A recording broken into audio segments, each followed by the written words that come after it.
Welcome back, everybody. I'm Canadian Moose Plays.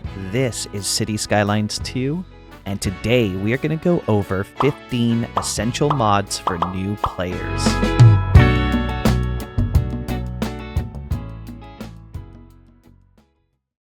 To start the video off, all the mods featured will be linked below, and this is not a tutorial video on how to use them, but I will touch on a few of their key features. This is just my take on mods I consider essential and not categorized as a top 15. Let me know what your essential mods are in the comments below, and let's get started.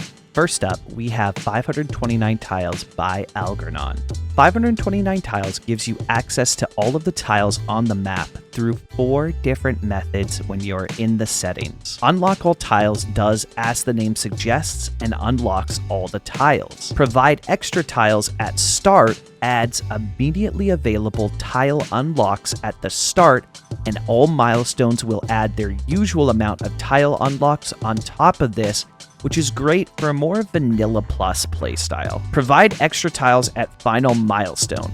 This allocates the additional tile unlocks to the final game milestone and leaves all earlier milestones unchanged. Allocate extra tiles to milestones.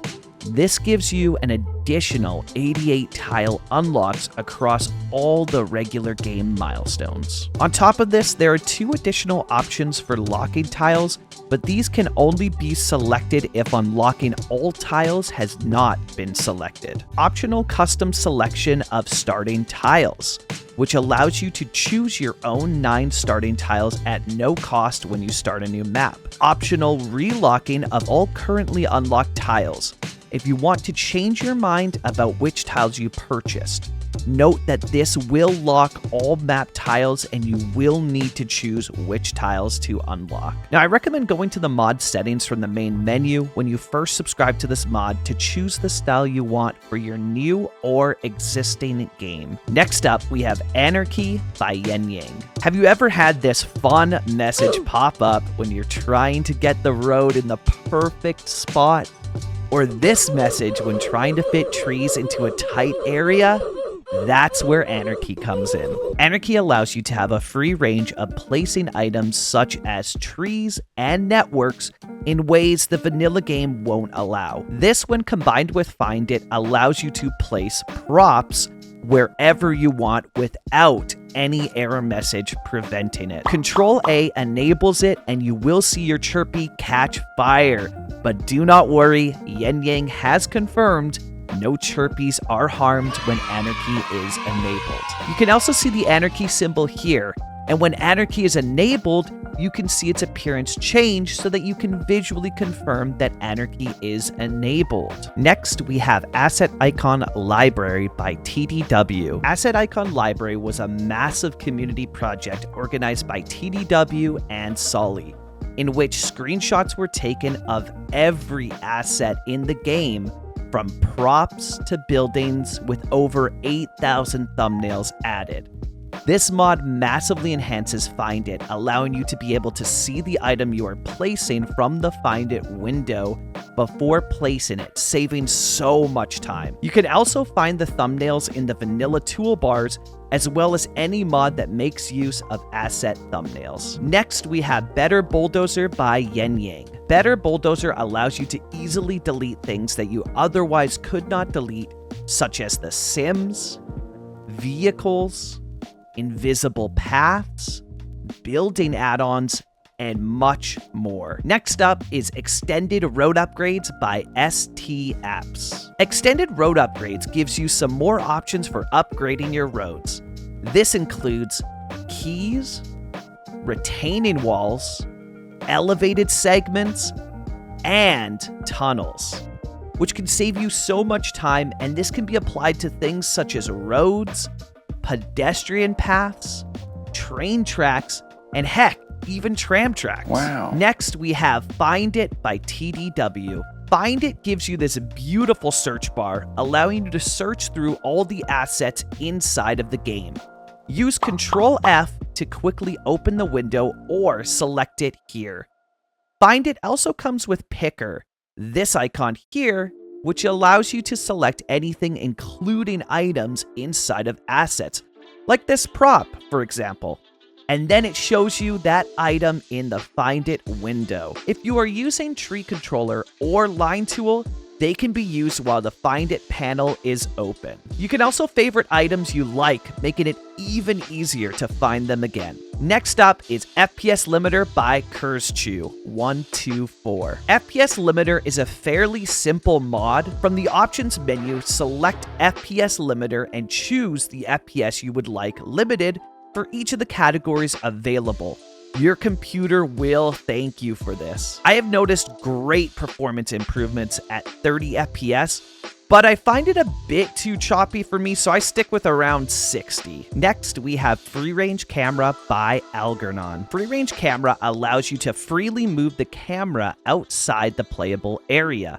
It also increases your maximum zoom out range so that you can easily see the whole map at once. The next mod is Line Tool by Algernon. Line Tool allows you to draw out lines of items such as trees, shrubs, and props. You can draw them out in straight lines, curves, and circles while adjusting their distance. When placing trees, if you want to enhance the beauty and realism of your cities, make sure to turn on random. It makes a huge difference. Here is a row without it on, and now a row with it on. To use this tool, select the object you would like to place in a line first.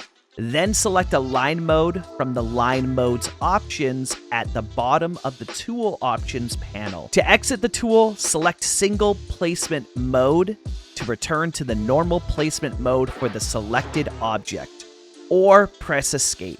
Next up, we have Move It by Cuboid. Move It, as the name suggests, allows you to move things such as trees, props, buildings, and networks. Move It gives you 3 icons changing how the mod interacts with things. The 3 options are Single Selection, which allows you to click on individual objects.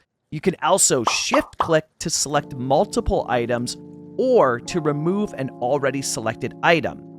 Marquee Selection, which allows you to left click and draw out a selection box, enabling mass selection of items. And lastly, Manipulation Mode, which is easily my favorite and most used Move It feature. It acts as a mini node controller, allowing you to manipulate certain aspects within an object. It is such a cool feature with so many amazing possibilities. There is so much more surrounding Move It that honestly deserves its own video someday, but I highly suggest everyone to read through the mod page, which is linked below. Next, we have Plop the Growables by Algernon. Plop the Growables allows you to place growable buildings anywhere without them despawning, even if the zoning underneath them is changed. You can also disable building level changes. Buildings will still require road access to function properly, so make sure you keep that in mind when placing them.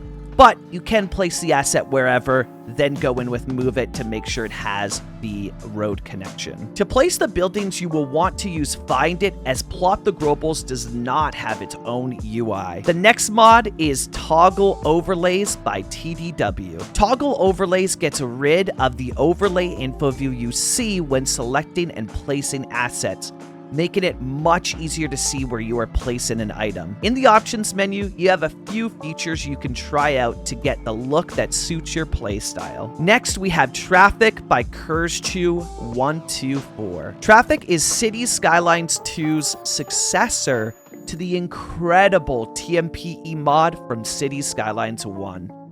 It allows you to manage traffic through the Lane Connector tool, which is a tool that allows you to change the lane connections at an intersection to whatever you desire it to be. Control R enables it in-game, or you can select it at the top left here. When changing a road that is connected to an area where you have used the traffic mod, such as a small two-way road being replaced with an asymmetric road, you will lose the changes you made with traffic for that one intersection, and you will have to redo it. Next, we have Extra Landscaping Tools by Triton Supreme. I was very tempted to loop all of the amazing extra mods by Triton Supreme into one here, but I figured I might get roasted in the comments for it. Extra Landscaping Tools adds a ton of useful brushes to the game.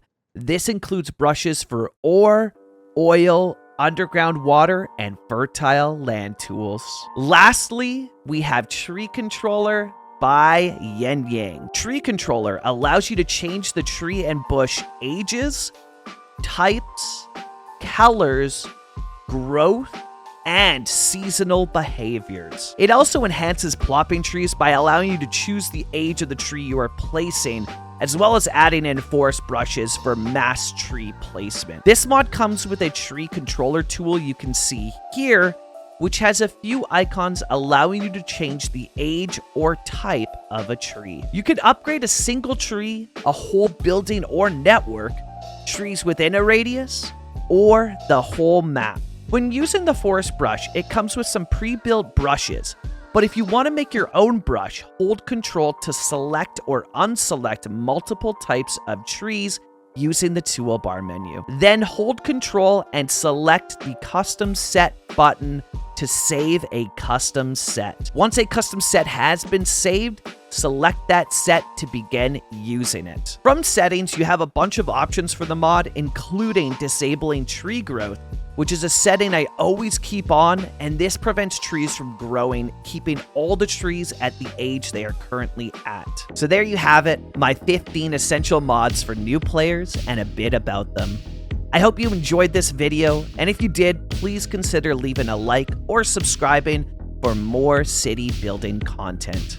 Let me know down in the comments, what are your essential mods? I'm Canadian Moose Plays, this was City Skylines 2, and I hope to see you all in the next video.